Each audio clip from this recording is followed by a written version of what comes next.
दोस्तों नमस्कार। आधुनिक भारत के इतिहास में कुछ कहानियां ऐसी हैं जो वक्त के साथ किंवदंती बन जाती हैं। आज हम एक ऐसे ही महान स्वतंत्रता सेनानी के जीवन और संघर्ष को समझने वाले हैं जिनका नाम ही आजादी का दूसरा नाम बन गया, चंद्रशेखर आजाद।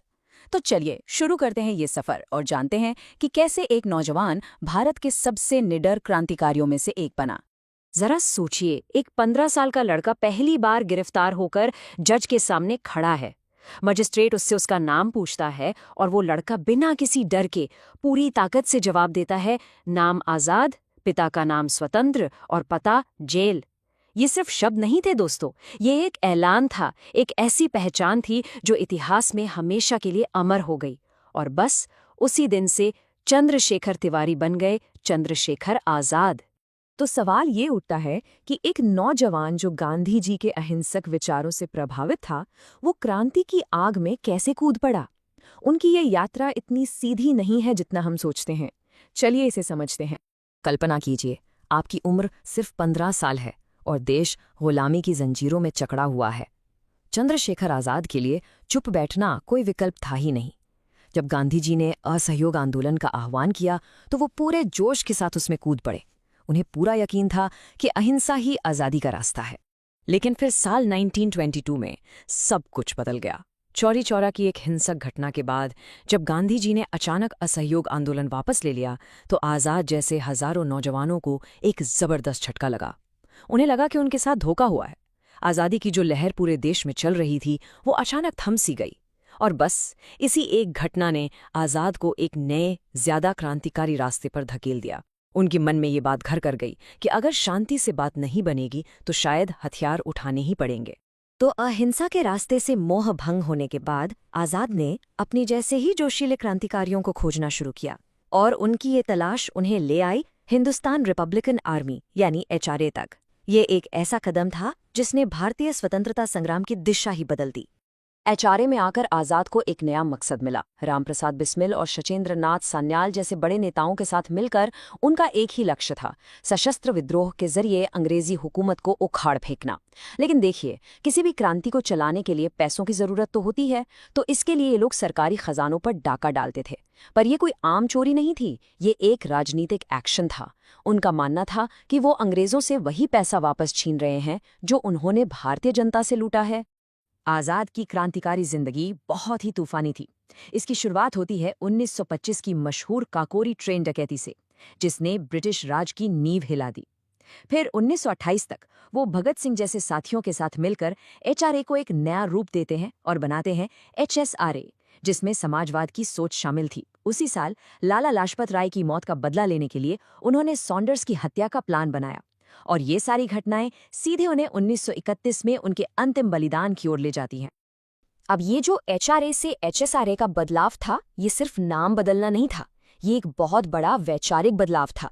भगत सिंह के प्रभाव में संगठन के नाम में सोशलिस्ट शब्द जोड़ा गया। इसका मतलब ये था कि अब मकसद सिर्फ अंग्रेजों को भगाना नहीं, बल्कि एक ऐसा नया भारत बनाना था जहां किसानों और मजदूरों का राज हो, जहां कोई किसी का शोषण ना कर सके। HSRA के अंदर भगत सिंह और आजाद एक जबरदस्त जोड़ी थे। अगर भगत सिंह संगठन का दिल और दिमाग थे जो उसकी विचारधारा तय करते थे, तो चंद्रशेखर आजाद उसकी रीढ़ की हड्डी थे, उसकी ताकत थे। वो कमांडर इन चीफ थे जो हर एक्शन, हर मिशन की प्लानिंग करते थे और उसे अंजाम देते थे। HSRA के सबसे बड़े और सबसे चर्चित एक्शन में से एक था बदला। जब साइमन कमीशन का विरोध करते हुए पुलिस की लाठियों से महान नेता लाला लाजपत राय की मौत हो गई, तो पूरे देश के क्रांतिकारियों के खून में उबाल आ गया। इस अपमान का जवाब देना जरूरी था और ये चंद्रशेखर आजाद ही थे जिन्होंने इस अपमान का बदला लेने के लिए पुलिस अफसर जॉन सॉन्डर्स की हत्या की पूरी योजना बनाई। सॉन्डर्स की हत्या के बाद HSRA ने पर्चे छपवाकर बड़ी बहादुरी से इसकी जिम्मेदारी ली। और यहाँ एक बहुत ही दिलचस्प बात है जो खास तौर पर एग्जाम की तैयारी करने वालों के लिए ज़रूरी है। उन पर्चों पर आज़ाद के छद्म नाम यानी सूडोनिम बलराज के 10 का खत थे। ये छोटी सी बात दिखाती है कि वो कितने शातिर और सतर्क योजनाकार थे। और अब हम कहानी के उस हिस्से पर आ पहुंचे हैं जो सबसे दर्दनाक है, लेकिन सबसे गौरवशाली भी। उनका अंतिम बलिदान, जिसने उन्हें हमेशा के लिए अमर कर दिया। हर क्रांतिकारी की जिंदगी में एक ऐसा दिन आता है जब किस्मत उसका साथ छोड़ देती है। आज़ाद के लिए वो दिन था 27 फरवरी 1931। जगह थी इलाहाबाद का एल्फ्रेड पार्क। किसी अपने की ही मुखबरी की वजह से अंग्रेज पुलिस ने उन्हें चारों तरफ से घेर लिया था। जाल बिछ चुका था। लेकिन वो चंद्रशेखर आज़ाद थे। उन्हें पकड़ना आसान नहीं था। उन्होंने बहुत पहले एक प्रण लिया था, एक कसम खाई थी कि वो कभी भी जिंदे जी अंग्रेजों के हाथ नहीं आएंगे। उनका नाम आज़ाद था और वो आज़ाद ही मरेंगे। पुलिस ने उन्हें पूरी तरह घेर लिया था, पर आज़ाद ने हिम्मत नहीं हारी। उन्होंने अकेले ही पूरी पुलिस फोर्स का मुकाबला किया।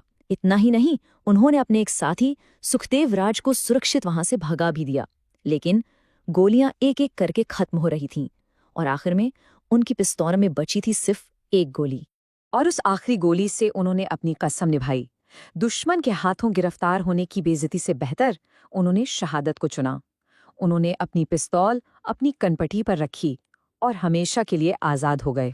उस दिन अल्फ्रेड पार्क में गोलियों की आवाज़ तो थम गई, लेकिन चंद्रशेखर आज़ाद के नाम की एक ऐसी गूंज शुरू हुई जो आज तक सुनाई देती है। उनका जीवन भले ही छोटा था, लेकिन उनकी विरासत बहुत बड़ी है। तो हम आज़ाद को कैसे याद करते हैं? वो HSRA के दिमाग थे, उसकी ताकत थे। वो उस हिम्मत का प्रतीक थे जो कभी झुकना नहीं जानती। लेकिन शायद उनकी सबसे बड़ी विरासत वो चिंगारी है जो उन्होंने अपने बलिदान से अनगिनत नौजवानों के दिलों में जलाई, जो उनसे प्रेरणा लेकर आज़ादी की लड़ाई में कूद पड़े। तो आखिर में मैं आपके लिए एक सवाल छोड़कर जा रहा हूँ। आज़ाद जैसे किसी क्रांतिकारी का बलिदान सिर्फ इतिहास की एक दुखद घटना नहीं है।